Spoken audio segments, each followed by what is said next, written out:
Imagine your house is on fire. You don't argue about which flame looks worse. You check whether the sprinklers work and whether the alarm system is online. Markets work the same way. Headlines scream about geopolitics. But the real question is, who is quietly pumping liquidity into the system? And where will that money go next? In this video, I'll break down, in plain English, the 6 forces reshaping risk right now, the quiet money printing happening behind bureaucratic language, why the Strait of Hormuz isn't just another hotspot, it's a global price shock button, why oil can be a trap at peak panic, why gold is becoming the hedge against everything, why defense stocks increasingly behave like a 70-year subscription business, and where the real hidden landmine is private equity, Subprime 2.0.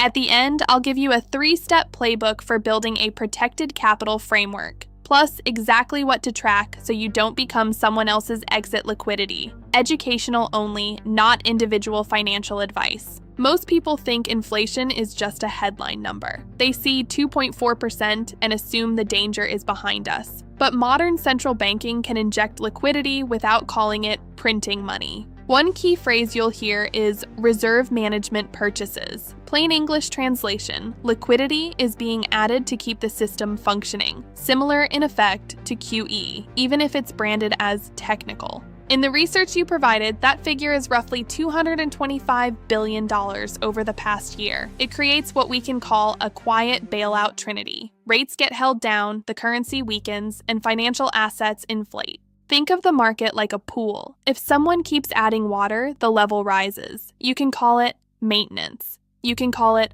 operations. But water is still water, and it still raises the level. Now, here's where geopolitics matters. Not because of the drama, but because it can trigger an inflation shock that ties the Fed's hands. And the most dangerous trigger right now sits in one narrow choke point. The Strait of Hormuz is basically the throat of the global oil market. Your source notes roughly 20 to 23 million barrels per day transit through it, around 20 to 23% of global energy flows. But the key story isn't just price, it's logistics and insurance. When risk rises, insurers either jack up premiums dramatically or stop offering coverage. Without insurance, ships can't legally operate. This is where asymmetric tactics matter. Fast boats, mines, harassment, uncertainty. Even the threat of mines can freeze traffic because nobody wants to be the one ship that proves the risk was real.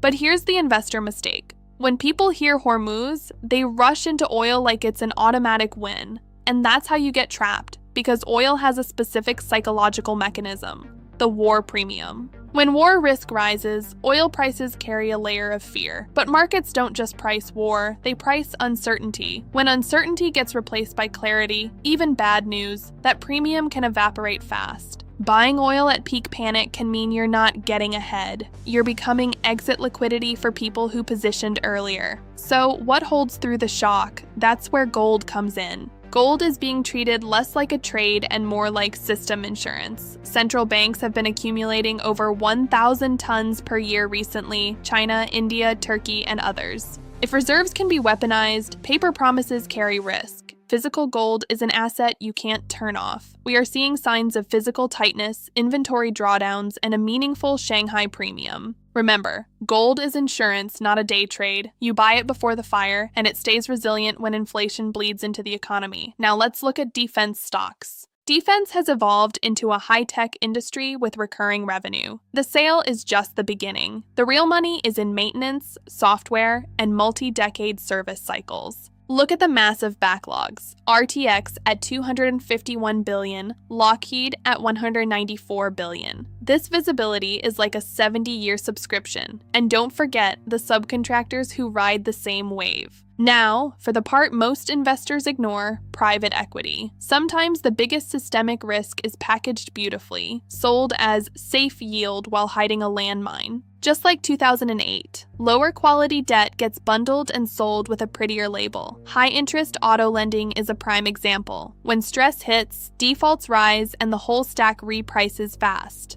PE runs on leverage and connects to banks. If borrowing costs stay high while underlying assets weaken, you get a domino effect. When these products reach mainstream retirement capital, the risk becomes social. So, what do you do? Step 1. Follow fresh money, not political theater. Ignore the speeches, track the liquidity mechanics. When reserves expand, the system is being supported. Step 2. Respect the sequence. Oil reacts first, gold is the ballast. Step 3. Choose confirmed over early. Markets punish you if you become someone else's exit liquidity. Here's the checklist. Watch your cash tax in high inflation. Consider a 10-15% gold insurance allocation. Have an exit plan for oil. Look at the defense ecosystem. And stay skeptical of complex PE. Markets are moved by money mechanics, choke points, and debt structure, not emotion. Headlines are designed to trigger reactions. Professionals focus on flows. I'll see you in the next one.